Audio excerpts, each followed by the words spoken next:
Hello guys, good morning. तर आज आहे अष्टविनायक ट्रिपचा डे 2।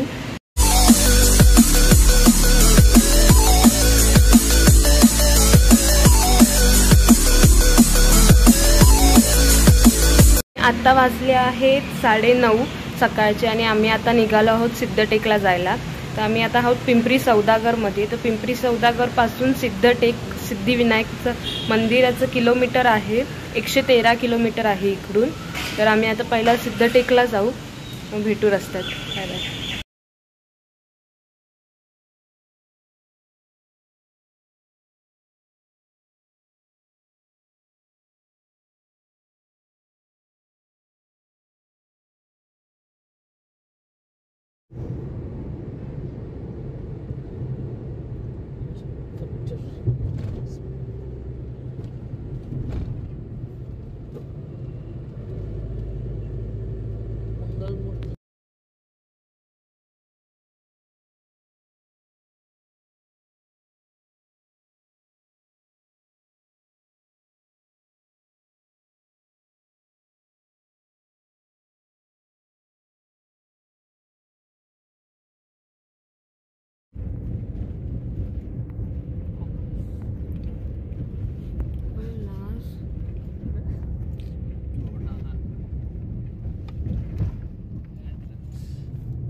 आता आम्ही सिद्धिविनायकच्या मंदिरात पोचलो आहोत आणि इकडे पण तुम्हाला खूप सारे स्टॉल्स दिसतील बघा।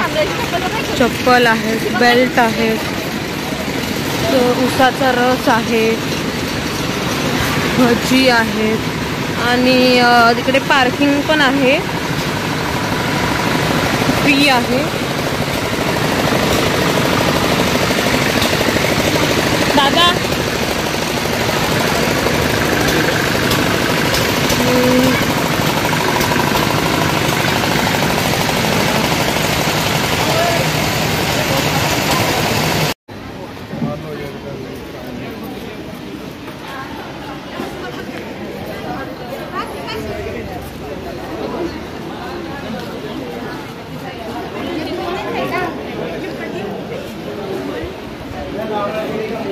आतमध्ये सुद्धा तुम्हाला स्टॉल्स आहेत।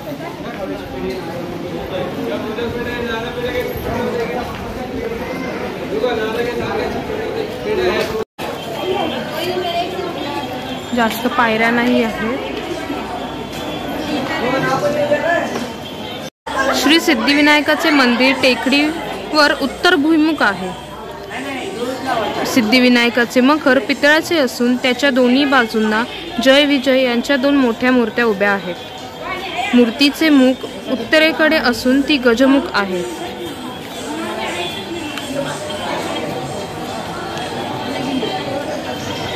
मूर्तीचे सोंड उजवीकडे वळलेले आहे। मूर्तीचे पोट मात्र मोठे नाही। एक मांडी घातलेली असून त्यावर रिद्धी-सिद्धी बसल्या आहेत। मंदिरातील मूर्ती डोंगराच्या एका कडेला स्थापितलेली आहे।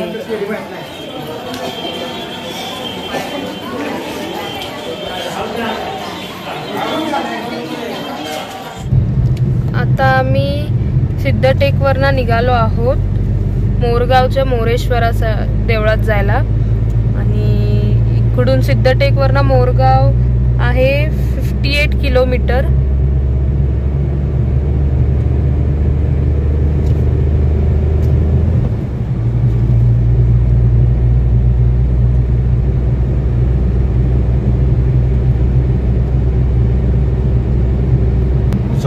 आणि वाटेत आम्ही मिसळ खायला थांबणार आहोत।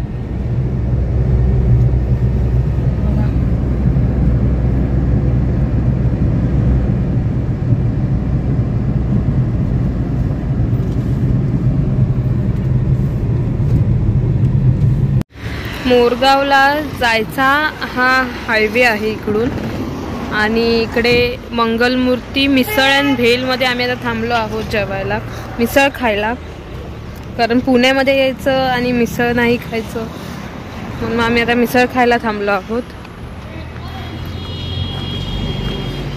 आम्ही मंगलमूर्ती स्पेशल मिसळ मागवली आहे बघा. पाव, दही, कांदा, खारी बुंदी, शेव, फरसाण, गुलाबजाम पण आहेत, मटकी आहे आणि तर्री आणि सोबत छास. आम्ही आता हे एन्जॉय करू आणि निघू पुढे जर्नीसाठी. मी मागवली आहे भेल, मटकीची भेळ आहे. हे बघा त्यात काय काय आहे मी तुम्हाला सांगते. चुरमुरे आहे, फरसाण आहे आणि वरतून मटकी आहे. क्वांटिटी बघा ह्याची.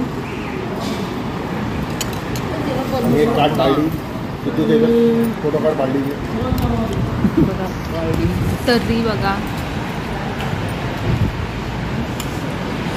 मम्मी टेस्ट सांग भेलची. ही काहीतरी वेगळी भेल आहे जी आपण मुंबईमध्ये आपण नाही भेटत. कशी आहे? मस्त आहे. मी पण आम्ही निघालो आहोत आता मोरगावला जायला. आता इकडून मोरगाव आहे 34 किलोमीटर.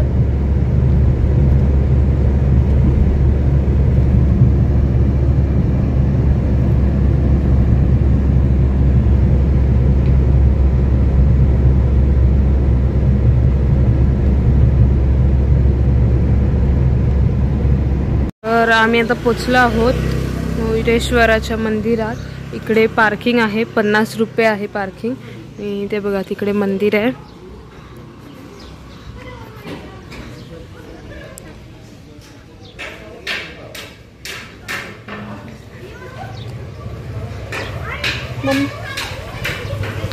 तर हे बघा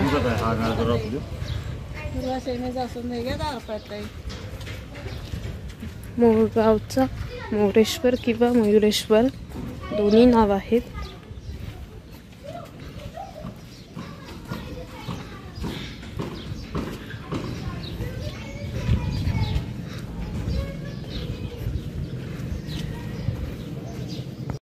जवळच्या एका शिवमंदिरात बसवण्यासाठी हा नंदी गाड्यावरून घेऊन जात होते, परंतु मोरेश्वराच्या देवळासमोर गाडा मोडला आणि नंदीराज मोरेश्वरासमोर जे बसले ते तिथून हलेच ना. शेवटी एका कारागिराच्या स्वप्नात येऊन नंदीने सांगितले, मला येथेच मोरेश्वरासमोर बसायचे आहे. मला बळेच दुसरीकडे न्यायचा प्रयत्न करू नका, मी येणार नाही. तेव्हा लोकांचा नाईलाज झाला व त्यांनी या अर्धवट कोरलेल्या नंदीला मोरगावी गणपतीसमोर बसवले. मयुरेश्वराची मूर्ती बैठी डाव्या सोंडेची व पूर्वाभिमुख आहे. ह्या मूर्तीला 3 डोळे असून डोळ्यात आणि बेंबीत हिरे चमकत असतात. डोक्यावर नागराजाचा फणा आणि बाजूला रिद्धी सिद्धीच्या पितळी मूर्ती आहेत. मूर्तीच्या पुढे मूषक व मयूर आहेत, म्हणून ह्याचे नाव मयुरेश्वर असे आहे. आम्ही आता मोरगाववरून निघालो जेजुरीला जायला. मोरगाववरून ते जेजुरीचं मंदिर आहे 18 किलोमीटर.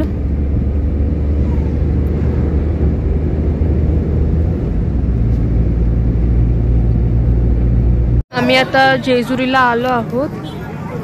हे बघा हा एंट्रन्स आहे आणि वरती 300 पायऱ्या आहेत.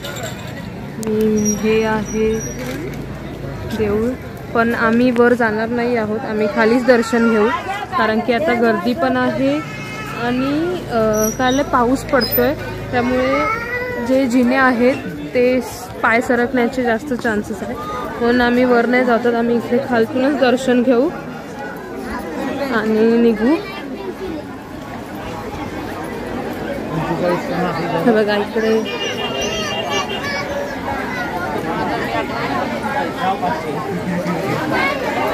मुख्य द्वार.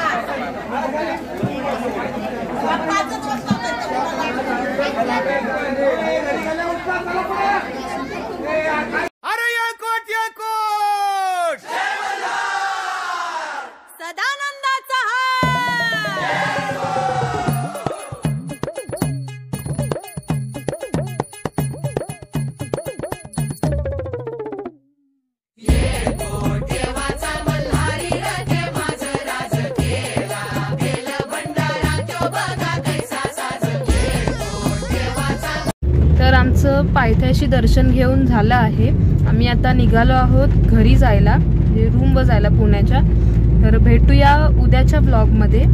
आजचा ब्लॉग तुम्हाला आवडला असेल तर लाईक करा, शेअर करा आणि माझ्या चॅनलला सबस्क्राईब पण करा. तर भेटूया उद्याच्या ब्लॉगमध्ये. Bye bye, see you.